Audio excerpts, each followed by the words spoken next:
लगी। सभी देवताओं को निमंत्रण भेजे गए, परंतु गणेश जी को निमंत्रण नहीं दिया गया। कारण जो भी रहा हो, भगवान विष्णु की बारात जाने का समय आ गया। सभी देवता अपनी पत्नियों के साथ विवाह समारोह में आए। उन सब ने देखा गणेश जी कहीं दिखाई नहीं दे रहे हैं। तब भी आपस में चर्चा करने लगे, क्या गणेश जी को न्योता नहीं है? कहानी की झलक आपने देखी। पूरी कहानी के लिए श्री राम नगर।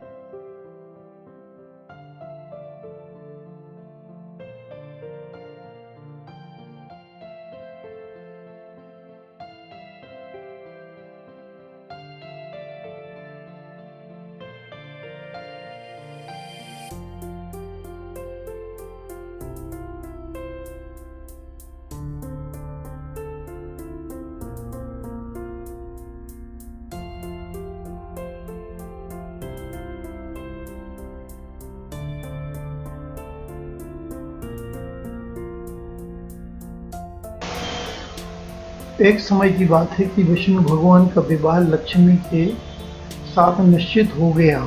विवाह की तैयारी होने लगी। सभी देवताओं को निमंत्रण भेजे गए, परंतु गणेश जी को निमंत्रण नहीं दिया गया। कारण जो भी रहा हो, भगवान विष्णु की बारात जाने का समय आ गया। सभी देवता अपनी पत्नियों के साथ विवाह समारोह में आए। उन सब ने देखा गणेश जी कहीं दिखाई नहीं दे रहे हैं। तब भी आपस में चर्चा करने लगे, क्या गणेश जी को न्योता नहीं है? गणेश जी नहीं आए हैं। सभी को इस बात पर आश्चर्य होने लगा।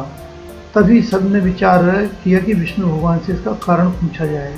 विष्णु भगवान से पूछने पर उन्होंने कहा कि हमने गणेश जी के पिता भोलेनाथ महादेव को न्योता भेजा है। श्री गणेश जी अपने पिता के साथ आना चाहते तो आ जाते, अलग से न्योता देने की आवश्यकता भी नहीं थी। दूसरी बात यह है कि उनको सवा मन मोहन, सवा मन चावल, सवा मन लड्डू का भोग दिन भर में चाहिए।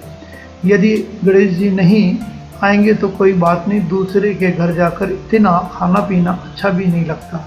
इतनी बात तो कर ही रहे थे कि किसी ने सुझाव दिया, श्री गणेश जी आ भी जाएंगे तो उनको द्वारपाल बनाकर बिठा देंगे। आप घर का ध्यान रखना, आप तो चूही पर बैठकर धीरे धीरे चलोगे तो बारात से बहुत पीछे रह जाओगे। यह सुझाव सबको पसंद आ गया। भगवान ने भी अपनी सहमति दे दी। होना क्या था, इतने में गणेश जी वहां आ पहुंचे। उन्होंने समझा बुझाकर घर की रखवाली करने बिठा दिया गया। बारात चली। सब गणेश जी, नारद जी ने देखा कि गणेश जी तो दरवाजे पर बैठे हैं, तो गणेश जी के पास गए और रुकने का कारण पूछा। तो गणेश जी कहने लगे, विष्णु भगवान ने मेरा बहुत अपमान किया है।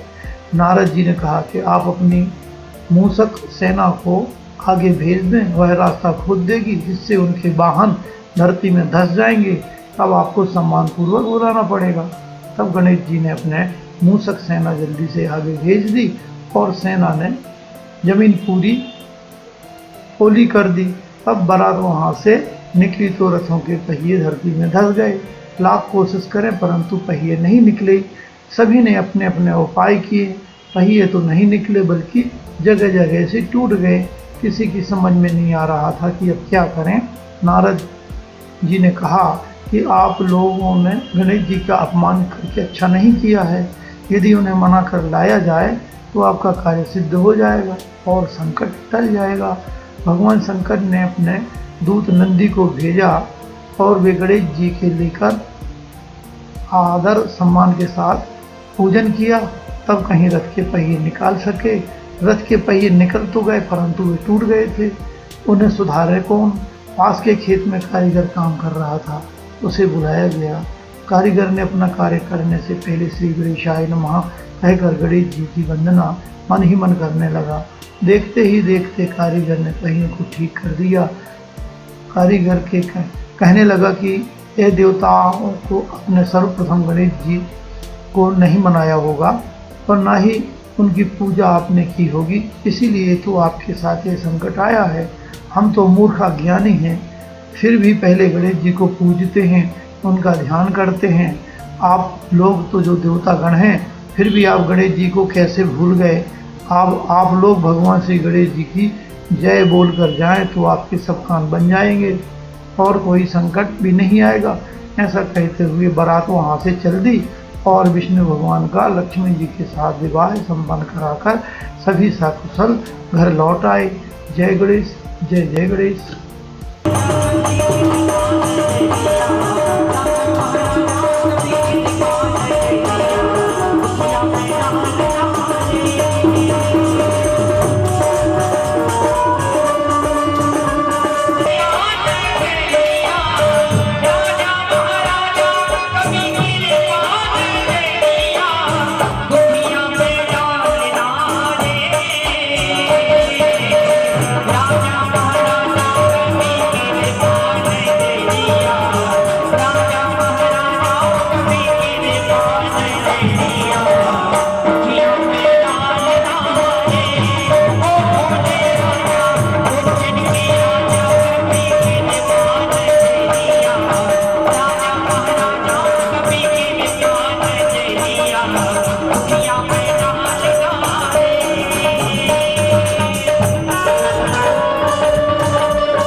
तो